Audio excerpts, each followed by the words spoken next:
So first off, I want to give it up for Kinsey. That was lots of information. Yes, good. Felt like I was back in the classroom. And second, I want to thank all of y'all for showing up out here today, braving the heat and the wind. We really appreciate seeing everybody. But I guess I get to start off. I get asked quite often how I got started in beekeeping, and everybody here it all started in probably 2016 or 2017. My cousin actually got her own bees. She lived in Missouri, so she was always posting about them on social media.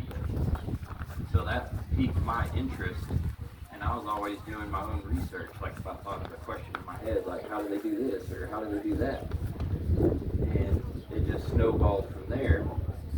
And I ended up ordering my own bees in April of 2018. I got 3 hives, and from there, just started kind of learning what they were all about. My curiosity grew.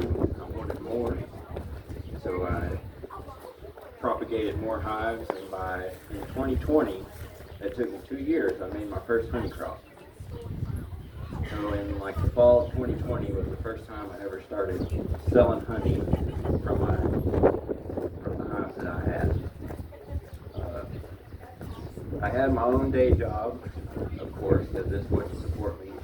I was doing both of these things all together, and in 2022 I made the leap, left my job, and started relying on the beekeeping business. And it's grown from there. And actually recently got, so actually to backtrack, I grew up on a cattle ranch, and I've been wanting to get back into that. So within the past year, I've started back with my own small beef cow herd. So now I'm in the beef and bees, as I like to say. And to kind of transition, Donnie wanted me to kind of focus on the honey production side of this. I can go into the beekeeping side of it. If y'all are interested in that, you're more than welcome to ask me a question. I work really good off of questions, so if you got one, just raise your hand. So it might explain about the different flavors. Yeah. Like how you come up with different flavors. So to produce our local honey, I stay all within 100 miles to ensure that we produce a local honey. It's a niche product. I don't go into any corporate big stores. I love Rancher Storefront because it's a mom and pop kind of deal. It's straight to the consumer. Like he's saying, we're all a community. There's a lot of us who know each other. I love that aspect of it.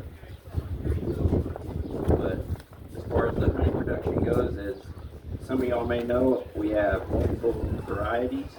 Wildflower and cotton blossom are the 2 major ones, and every now and then I'll have a different one like alfalfa or sunflower. Those are kind of special deals that happen once every so often. The wildflower is from the spring, produced in the springtime if we get enough rainfall, which all y'all know is kind of difficult to come by around here. Once the springtime is harvested, which usually happens in late June, early July, then I actually move my hives to the cotton fields. So this is a big thing that people ask. They ask, how do I know that this honey is cotton blossom and this is wildflower and da da da da da. So that's, the hives are in different places. The flowers bloom at different times. I extract the honey at different times of the season, so it's all kept separate. And you can tell by the color and the taste what you're getting. So I can promise everybody here that when there's a wildflower label on there, you're getting Texas Panhandle wildflower. When you see cotton, you're getting cotton blossom, and so on and so forth. And then, what else you want on? Health benefits. Yeah. Health benefits, and a lot of people talk about allergies. And might business about allergies. So there are several health benefits. Allergies being the number one,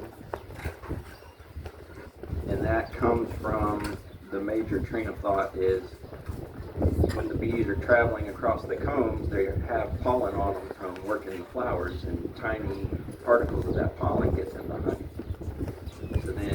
us as consumers, we're consuming that pollen, and our bodies are building up an immunity to it if we're allergic. Now,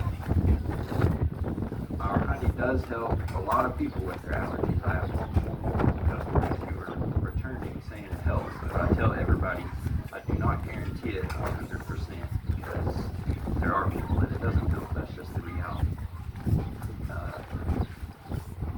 The real deal honey can also help with digestion and your gut microbiome. Diabetics like it because they can have small servings of it and it's not as sharp of a sugar spike. It's more of a gradual spike, so they like that a lot better. I'm probably missing something, but that's all I can think of off the top of my head. Anybody got any questions for him right quick? I got a question. What you got? Okay, so when the honey, it looks like sugar. Because somebody said you can't put it in the microwave to reheat. How do you get that, break that sugar back down to make it back in the? So the question is, when your honey crystallizes, Crystallizes. how do you get it back, or can you?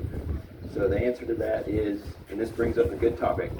So 100% pure raw honey will always crystallize.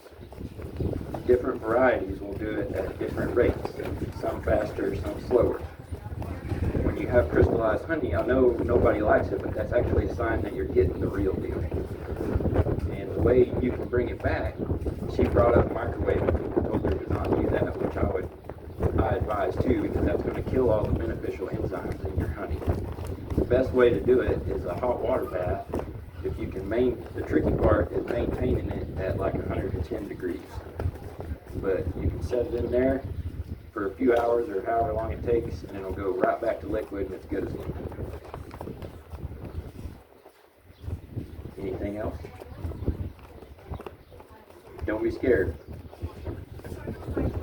I have a question.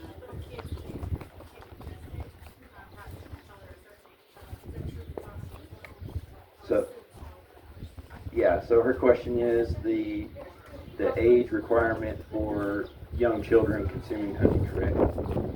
So on raw honey, it isn't, not sure if it's law or not, but it's strongly encouraged that children under a year old do not consume raw. The reason for that is there's a small chance that they can get botulism.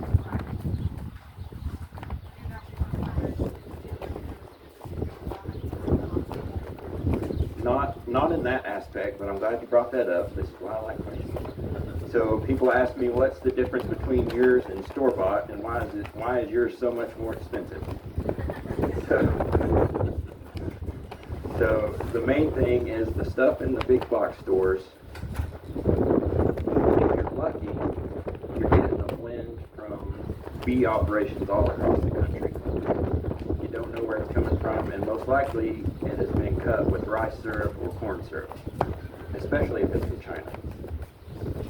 And one of the main things that gets under my skin is there's a label for USDA organic honey, and people gravitate towards that, but the fact is there is no certification for organic honey in the United States. They go off of other country standards. So say Argentina, if we import honey from them, they have their own standards. If they say it's organic, then USDA says, okay, it's organic, and puts their stamp on it. So if you see an organic stamp of approval in the store, if you turn that bottle around and look at the honey, every single one will say origin of, and it'll be a foreign country. None of them